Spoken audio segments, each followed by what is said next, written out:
Well, good morning, everyone.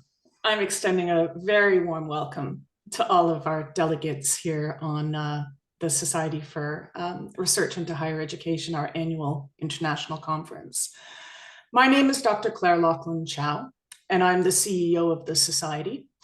And over the past 2 years in post, I've been getting to know SRHE, its staff, its policies, processes and publications, and getting to grips with issues important to the Society's activities and development. And over the past year in particular, we've worked to refresh the Society's vision, mission, and values, and we've used these as the basis for our new strategic plan. So I'd encourage you to go over to the website, have a look at it, because it outlines our objectives for the next few years. But right now, I'm very much looking forward to this year's SRHE conference, as I'm sure you are as well. Our theme is interesting and very timely: higher education, a place for activism and resistance. And over the next few days, we'll be exploring HE's role in engaging with society's wicked issues, with academics consciously engaging with or being drawn into politically charged discussions. Universities are being pressed to play ever-increasing roles in addressing societal concerns, but they're also challenged by the line between social critique, dissent, and insubordination. Questions of academic freedom and freedom of speech on university campuses, including the erosion of secure conditions for academic autonomy, are at a height. And so this year's conference seeks to explore the ways in which staff and students are and have historically been involved in various forms of activism, and ask questions about the future roles that higher education and the people in it might take. Now, throughout, our discussions will no doubt be interesting, and some may feel very strongly about certain issues. And so I'd just like to gently remind participants that the Society is committed to protecting and promoting free speech and believes that a culture of free, open, and above all, robust discussion can be achieved only if all members engage critically but courteously, peacefully and respectfully with each other. Last year, our conference survey, and I hope that you will complete this year's conference survey. We really value your input when we create the conferences each year. And last year, our conference survey revealed an appetite on the part of members to retain a mixed mode of delivery. I'm really pleased we've been able to keep the hard-won advantages of an online forum for discussion of these issues in our virtual conference space. It's really pleasing to see so many of you here online, taking advantage of the increased accessibility that this format affords. But we're also really happy to once again be holding an in-person segment of our conference with 3 days of in-person engagement in Nottingham later in the week. Whatever the format, we have thought-provoking plenaries scheduled, along with interesting paper groupings, discussions, symposia, and network sessions. I'd particularly encourage you to explore the SRHE special interest networks, because these provide such interesting fora for discussion and presentation of new research. And I'm also really delighted to announce the theme for next year's blended format conference in December 2025: compassion, collegiality, and communities in higher education. And the call for papers for that will go up in January. We didn't want you to get too distracted from this year's discussions. And returning to those, I'm really eager to learn as much as possible from colleagues over the course of the week and to discuss these important issues. I'm hoping to meet with as many of you as possible. Contact me virtually or buttonhole me in Nottingham with any feedback or ideas that you might have, either about the conference itself or the Society's activities and priorities in a more general sense. So it remains only to wish you a productive and fulfilling conference experience. I'm now going to hand over to Professor Pauline Neal, the Society's Chair of Governing Council, who'd also like to welcome you. Pauline. Hey. Thank you very much, Claire. Good morning, everybody. It's absolutely fabulous to see you all. It's a very warm welcome from me to your annual conference. It's the 59th year of the Society, so we are a well-established, long-lived professional body, and It's very good to see that we have so many people from right around the world signed up for the conference today. It's absolutely brilliant. I'd like to thank you all for your engagement with the whole abstract submission process, your engagement with the revision process, and a particular thank you to everybody in the Society who's acted as reviewers for papers. It's what makes this conference really strong, because everything's been gone through by 4 or 5 people before it comes to conference, which is great. I particularly want to welcome people who are new to SRHE, and about 20+% of people at conference each year are new to the Society. You are extremely welcome. Have an excellent, fun week. Find out about what the Society can offer for you and what you can glean from everybody else's presentations for use in your own research and your own teaching. I particularly want to welcome 2 new members of Governing Council. Members of the Society will possibly have noticed that there were no elections this year for SRHE Governing Council, and that was because we didn't have, sadly, quite enough nominations to warrant an election this time round, which is a shame. But because we do need to keep building the management of the Society so that it provides everything that you as the members are wanting. I think we kind of lost out a little bit during the COVID years from the ongoing rolling recruitment of people to the Society and the committees, and we need to build that up. So if you are interested in getting more involved with the management of the Society, please do talk to anybody who's on council, myself, to Claire Buttonhollis at conference, or talk to us later. But meanwhile, a very jolly welcome to the Society's Governing Council to Dr. Joy Garfield from the University of Aston, and to Professor Liz Bennett from the University of Huddersfield. You are both very welcome, and I hope you enjoy the conference as much as always. So I just want to, in closing, say this is a fascinatingly interesting conference. It's one where I think people will be challenged to think and explore other perspectives. It's hugely energizing to have so many diverse perspectives amongst all the abstracts. When you look at the abstracts en masse, you have this vast variety of views, opinions, and thoughts and ideas. So I'm expecting it to be a mind-blowingly good conference with many, many points of view. And I think agreeing to differ is possibly, for quite a lot of people, the way we will go forward. But we are looking for an extremely hospitable and enthusiastic, passionate discussion about the topics involved. And so with that in mind, have a great time at conference, enjoy yourselves hugely. I am going to hand over to Ibra Bat, who is just about to leave Governing Council after 6 years with us, which has been absolutely great to have him on council, to introduce our speaker to kick off the discussions for this year. Ibra, over to you.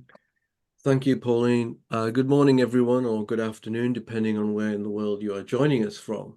Welcome to the annual conference of the Society for Research into Higher Education, and to the first plenary session of the day, which I have the privilege of introducing and chairing. It's my great pleasure to introduce our plenary speaker for this opening session, Professor Syed Farid Alatas.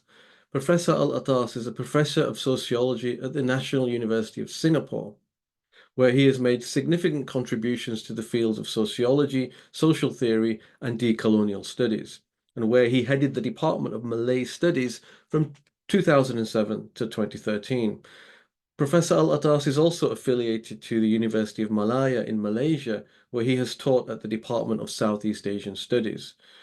Professor Alatas is a prolific scholar with numerous influential works to his name, including the work Ibn Khaldun, published by Oxford University Press, Another one is Applying Ibn Khaldun, the Recovery of a Lost Tradition in Sociology, and Sociological Theory Beyond the Canon. His forthcoming book, titled Decolonial Thought from the Malay World, continues his critical examination of Eurocentrism and his advocacy for what he terms autonomous knowledge. His area of expertise spanned the sociology of religion, intellectual critiques of colonial legacies, and their applications in higher education. Today, Professor Alatas will be speaking on the captive mind and anti-colonial thought. In his talk, he will explore the multifaceted history of anti-colonial thought, tracing its development since the 16th century. He will help us to disentangle the meanings of perspectives often described as post-colonial, decolonial, and anti-Eurocentric, shedding light on the resistances against intellectual imperialism and the challenges posed by what he calls the captive mind. This promises to be a thought-provoking and inspiring session. Professor Alatas will speak for approximately 20 minutes, followed by a question and answer segment. You are welcome to submit your questions in the chat box or use the raise hand function to signal that you would like to ask your question verbally. Once I notice you and call on you, you can switch on your microphone and camera and ask your question. Please note that the session will conclude at 45 minutes past the hour. Colleagues, please join me in warmly welcoming Professor Syed Farid Alatas. Over to you, sir. Thank you very much, Ibrar, and to all colleagues at the SRHE. Thank you very much for the invitation as well. So let me just jump right into the presentation. I think what I would like to do is to give you an idea of what I think decolonization of knowledge is. It is of course related to resistance, because I would say that decolonization of knowledge is resistance discourse. It's not the only form, obviously, of resistance discourse, as I will try to explain later on, but it is one significant dimension of resistance discourse in the humanities and social sciences today. I also want to say that when we speak of decolonization of knowledge, what we mean is that it implies that there is a state of coloniality in knowledge creation. There is a state of Eurocentricity in knowledge creation. I think it's important to understand because many people who are not interested in the whole issue of decolonization sometimes think that this discourse is passé. You know, they think that that the colonial period is over, so there's no longer any question or any issue of the coloniality of knowledge. So I think it's always useful to explain what we actually mean by coloniality of knowledge or Eurocentricity of knowledge in order to appreciate the need for decolonizing knowledge. So let me just begin with that. What I'm going to do in these 20 minutes is to say something briefly about what we mean by coloniality of knowledge. And then I'll talk about the context in which such coloniality of knowledge creation, such coloniality of knowledge or Eurocentricity of knowledge takes place, namely intellectual imperialism and the captive mind. And then I'll talk about what we would mean by decolonizing knowledge. So to talk about coloniality of knowledge, let me begin with that.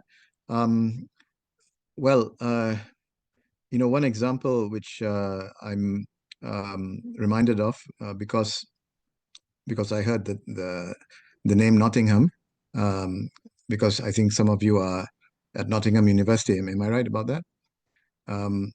So, you know, when I hear Nottingham, I think of the Crusades. I don't know why, but I suppose it's because there must have been somebody who returned to Nottingham. Of course, we also think of Robin Hood, right? This is, of course, well known. But the Crusades is very interesting. It's an example, actually. The very term Crusades is an interesting. It provides an interesting example of the coloniality of knowledge. Everywhere in the world, literally everywhere in the world, certainly in my part of the world, in Malaysia, Indonesia, in India, Pakistan, the Arab world, Persia, Iran, Turkey, the series of wars between the 11th and 13th centuries, between Europeans and people living in Palestine, in that area, is referred to as the Crusades. Now, why is that interesting? It's because during the period of the Crusades itself, the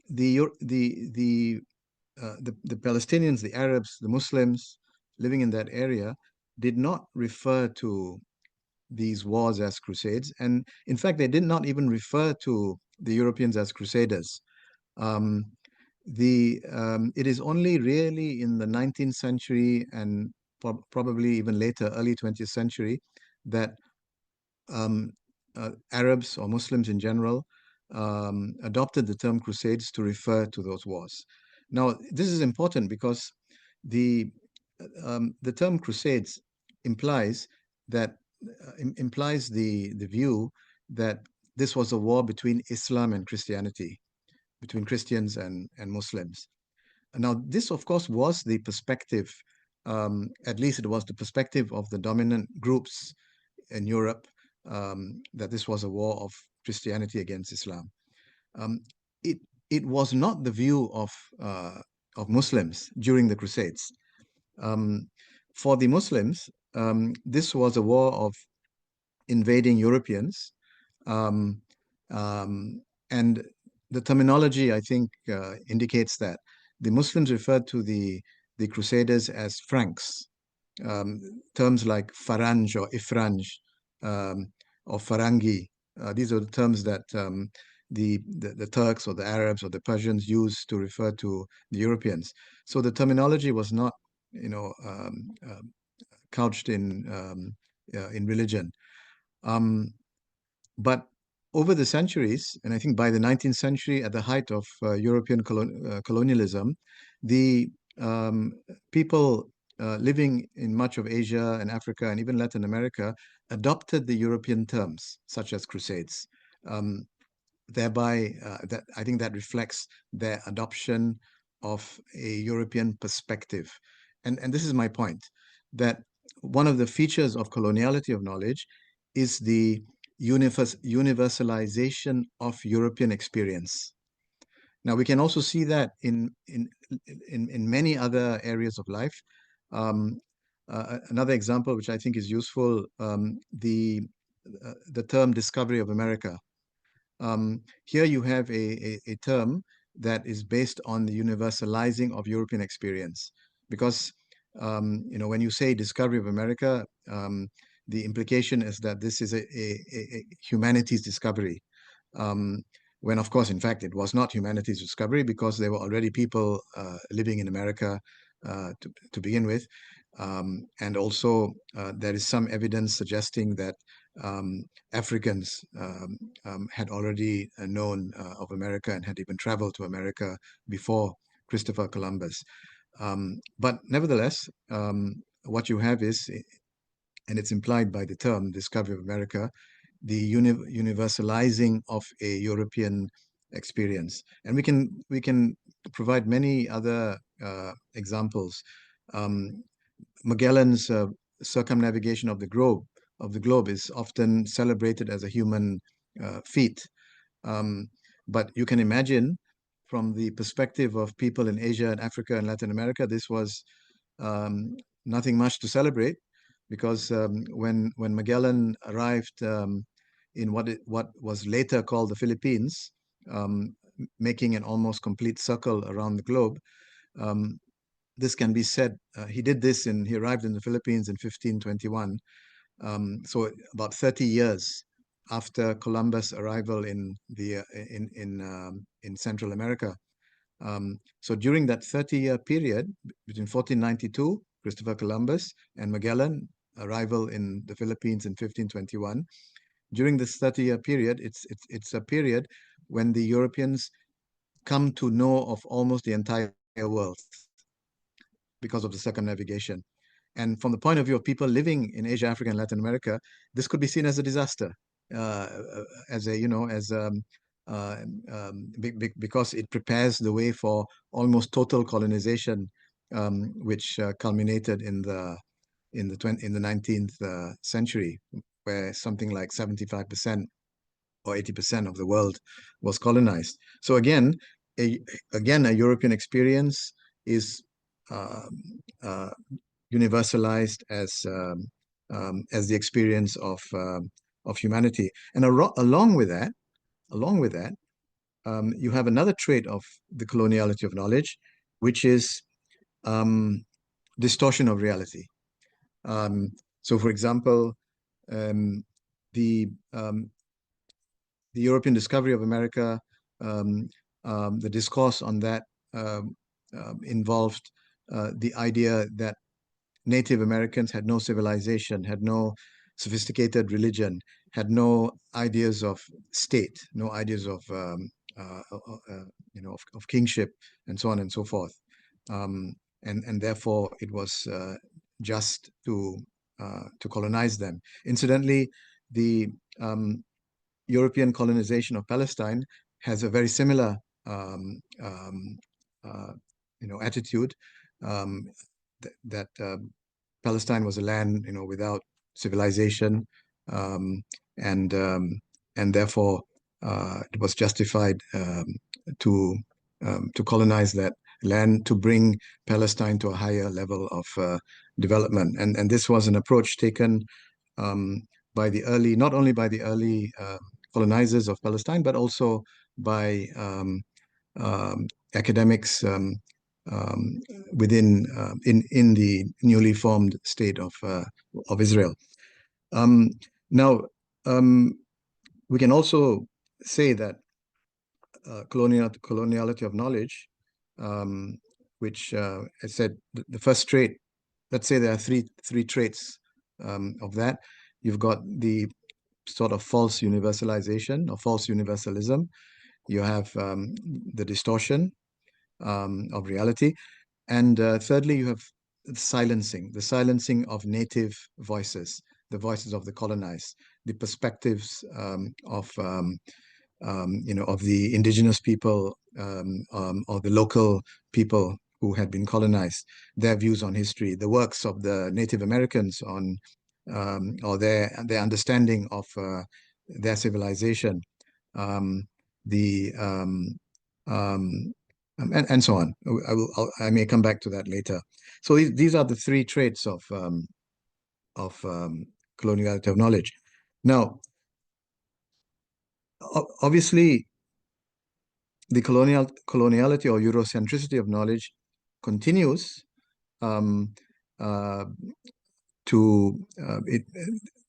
coloniality remains to be a feature of knowledge creation in research, in writing, and even in teaching in the social sciences and humanities, because literally almost the entire system of education, the global system of education, is governed to a large degree by what has been called since the 1960s intellectual or academic colonialism. Now, I don't mean to say that there's a concerted effort on the part of institutions of higher learning in the knowledge centers in the West to colonize, to intellectually colonize the rest of the world. But nevertheless, there is a structure of teaching, learning, and research that tends to promote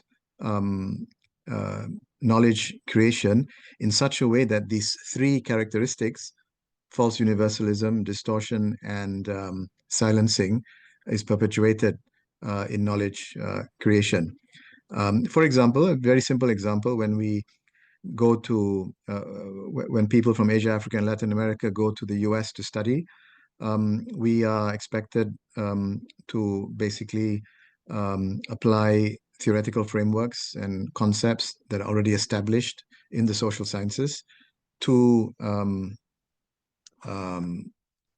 whatever subject matter we are working on. Invariably, we are studying our own communities, our own societies, but we are applying theories and concepts from outside of our own intellectual traditions. It is very rare that we are asked to look at our data from the perspective or through our own intellectual traditions. When I say our own intellectual traditions, I mean Islamic, Hindu, or if you look at non-religious traditions, Arab, Persian, Malay, and so on and so forth. So it is very rare that we are asked or expected to do this. And part of the problem, of course, is not only attitude; it's also the dearth of materials that that have been provided. There is an Islamic intellectual tradition, there is a Hindu intellectual tradition, but this tradition has not been looked at as a source of ideas, theories, and concepts for doing social science. We now, in cases where there are intellectual sources with which we can do social science, for example, we have, just to give you one example, we have Abdurrahman ibn Khaldun, late or early 15th century scholar from Tunisia, who did what would today be called sociological investigation, sort of historical sociologist, who did theorize about the rise and decline of dynasties, among other things. But again, it is extremely rare that scholars familiar with Ibn Khaldun actually attempt to theorize about historical reality through his conceptual or through his theoretical framework. So there is a psychological dimension to intellectual imperialism, whereby we assume that the way to do research is to apply established theories to whatever data there is. The data can be local. The theories are global, and I should put global in inverted commas because the theories are actually local to the European setting. But the European or Euro-American originated theories are seen to be of universal import, and therefore are the theories to apply. So Max Weber, Marx, Durkheim, Simmel, Tocqueville, the 19th century founders of sociology, are not seen as European or local. They are seen as universal in terms of their contributions. Ibn Khaldun is seen as local. So we're in that situation.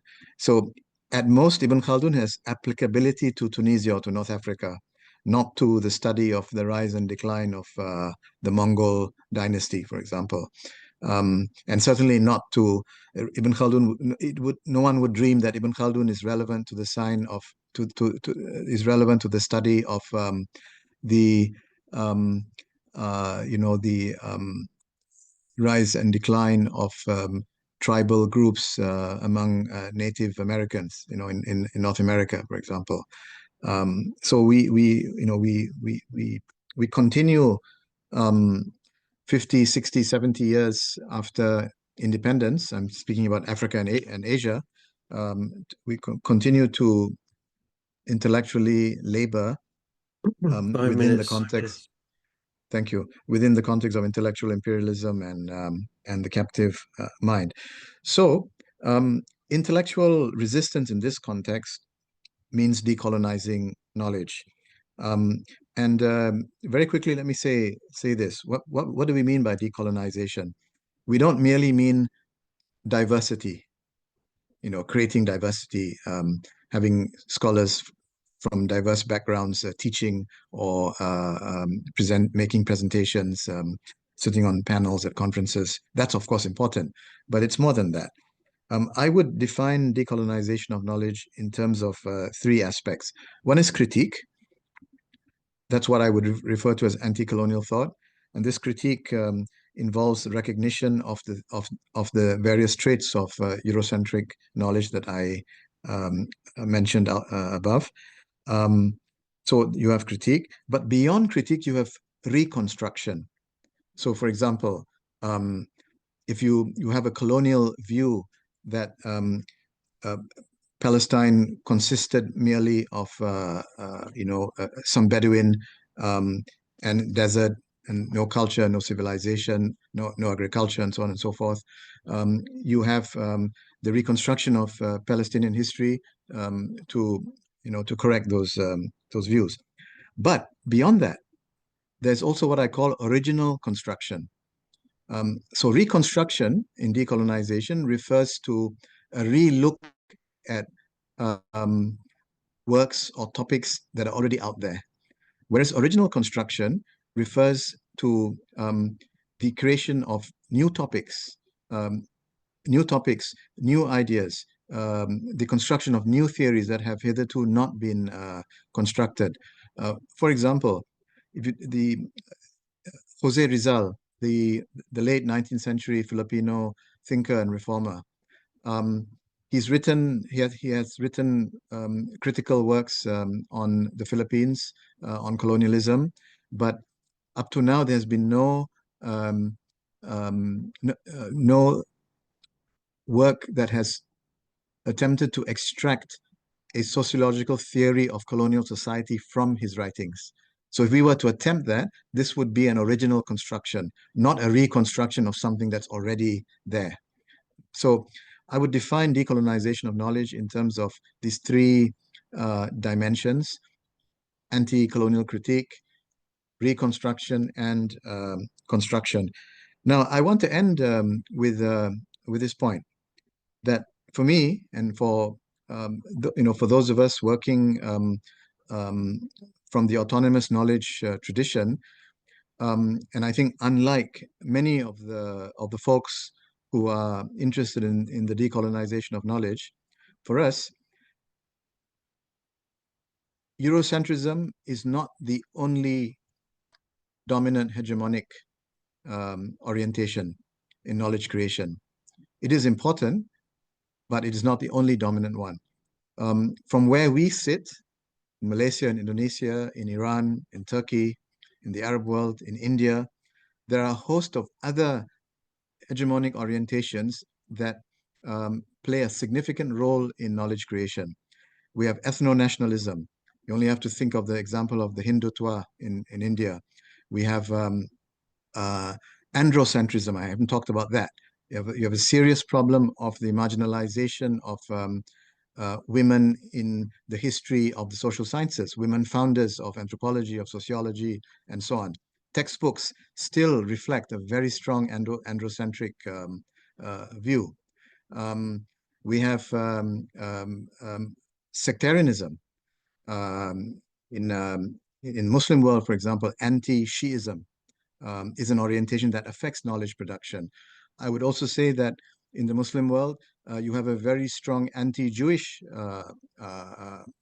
orientation, quite apart from, and I'm not referring to anti-Zionism, I'm referring to anti-Jewish orientation, which is based on a caricature and amounts to even hate speech against Jews. And that also affects knowledge production in the universities and institutions of higher learning. So from where we are, certainly I can say that that is the case in Malaysia. If we were to eliminate Eurocentrism from our institutions today, we would still be bogged down by a host of other hegemonic orientations that would continue to affect knowledge creation. Therefore, our task is not just to decolonize, but to achieve autonomous knowledge to achieve as much autonomy as possible from all these various hegemonic orientations. So our task is therefore to identify beyond Eurocentrism the various other hegemonic orientations and resist them discursively and in other ways as well. Well, I think that's my time's up, and I hope we can have a discussion. Thank you. Thank you very much, Professor Alatas. That's very thought-provoking and very interesting, and you've left us with a lot to think about.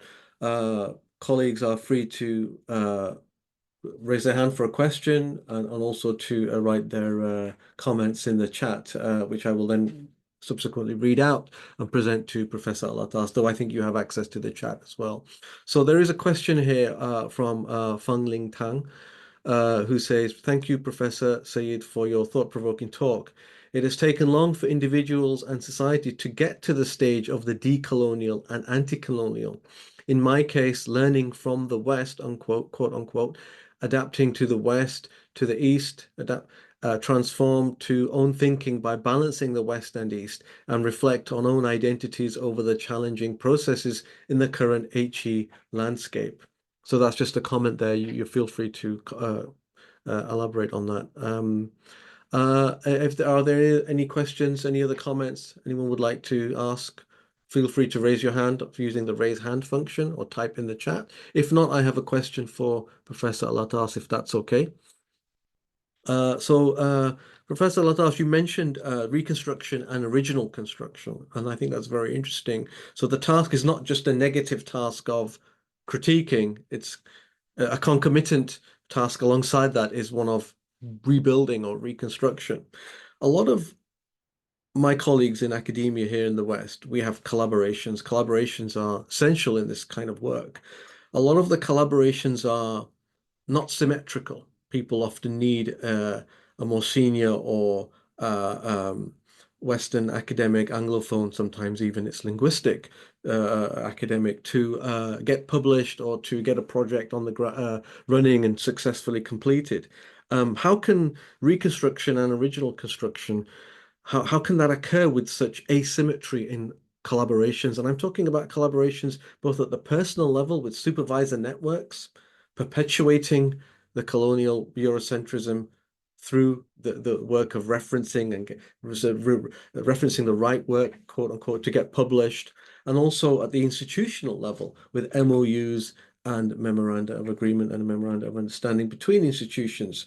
Often, what role practically what changes can we make with these practically with these collaborations in order to achieve reconstruction and original construction? Yeah, I mean that's a very practical issue. In a sense, the institutions of higher learning are against us, and it's not only the problem is not only reconstruction and construction or decolonizing knowledge. It's any kind of thoughtful, creative knowledge that we are interested in engaging in. It's by now we are thoroughly embedded in a neo liberal system of education where the emphasis is on numbers, on numbers of publications, on ranked journals, on ranking of the universities, and in much of the global South, this has resulted in not only the emphasis on numbers, but also in dishonest, academic practices. For example, I can mention in some universities, in many universities, you have a practice. Sometimes it is institutionalized. Sometimes it's a matter of university regulation, but sometimes it's not. But it's still widespread practice, where graduate students put the names of their supervisors as co-authors. The reason is that if graduate students publish in high-ranking journals, these are not captured in the university rankings because the graduate students are not employees of the university. They're not academic staff. But if the names of their supervisors or their professors go on the papers, then it's reflected in the ranking. And this is a practice you find in many countries. In fact, I'm planning to begin a project which will actually study this practice. So this is downright exploitation of students. Graduate students do the work. The names of the supervisors are tagged on to the papers, and supervisors have multiple publications, all of which are co-authored with students. And in other cases where where you don't have these dishonest practices, but the stress is on quantity, the stress is on what do you call it, tier 1 journals, Q1 journals, and so on. People are in a mad rush. It's certainly like that in the National University of Singapore in the Faculty of Arts and Social Sciences. We are all in a mad rush to publish because, especially when you're a junior scholar, you need to get tenure within 6 to 7 years. Otherwise, you have to leave the university. Nobody has time to sit and talk and chat and discuss, intellectual issues. No one has the luxury of time to theorize, to theorize from the South. Nobody has the time to do that because to theorize from the South, you have to reacquaint yourself with other intellectual traditions that you were not trained in, to engage in the whole process of theory building and concept formation. And this takes years to do, and one simply doesn't have the luxury.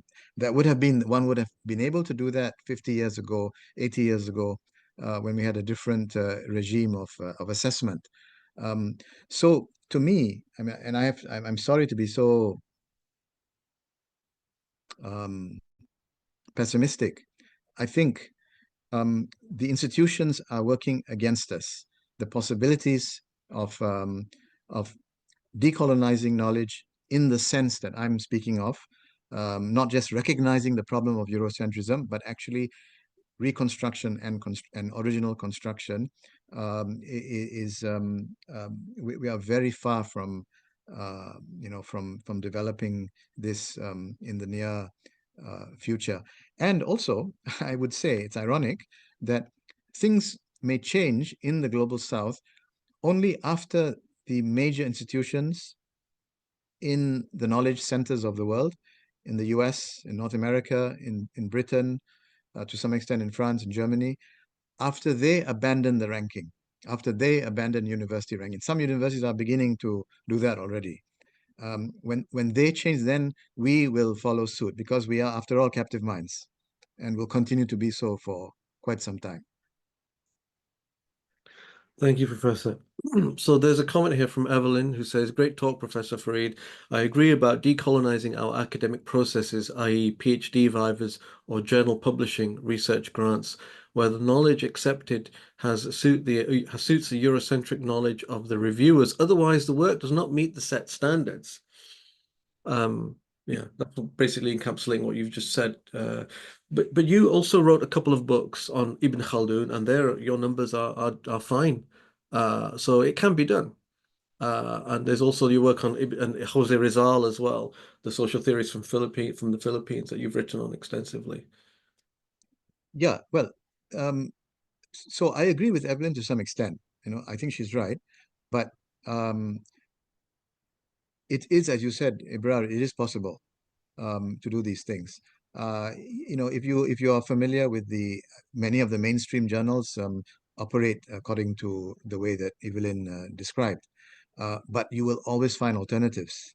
So I think if one is interested in local knowledge, in non-Western intellectual traditions, and you can make a good argument in your writing, you can always find avenues to publish this work. You can always find decent journals, even leading journals. So that's, I think, always possible.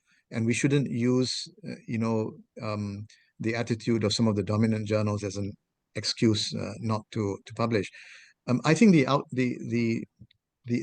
outlets are there. What I think is a problem is um, the fact that our universities subscribe to the dominant ranking regimes, and for example, ranked journals, most of which are English, in English language, and expect us therefore to publish in English. Um, and to the extent that you publish in English, you neglect your local language, and therefore you also become cut off from the intellectual tradition that is expressed mainly in that language. And your language becomes secondary.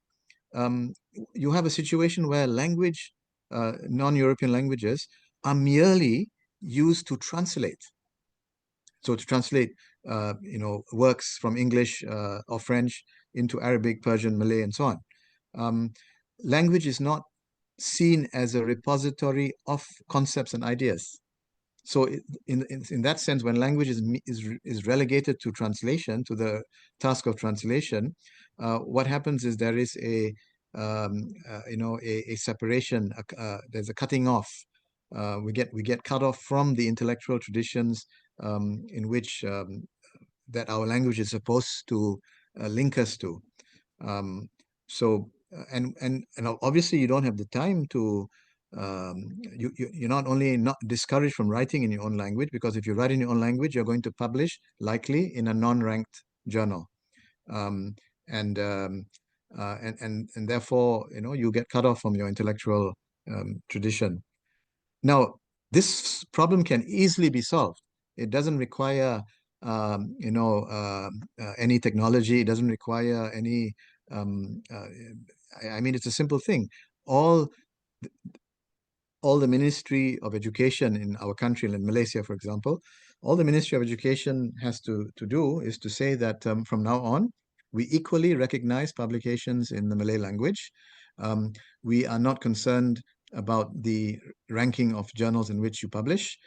We are merely concerned with quality. And there should be a robust evaluation process where quality can be ascertained, regardless of what language you publish in. I don't think that's actually a very difficult thing to do. But you see, if you do that, then you will, and people start to publish in their own languages. In Malaysia, for example, Malay language, but Malaysians of Chinese origin also publish in Chinese, and so on and so forth. When people start to do that, there'll be less publications in the international ranked journals, and then we will fall below in the international university rankings, and that's what people want to avoid. We care too much about the international ranking. We care too much about what the world thinks of the ranking of our university. It's only when we start to care about ourselves that we can break out of this.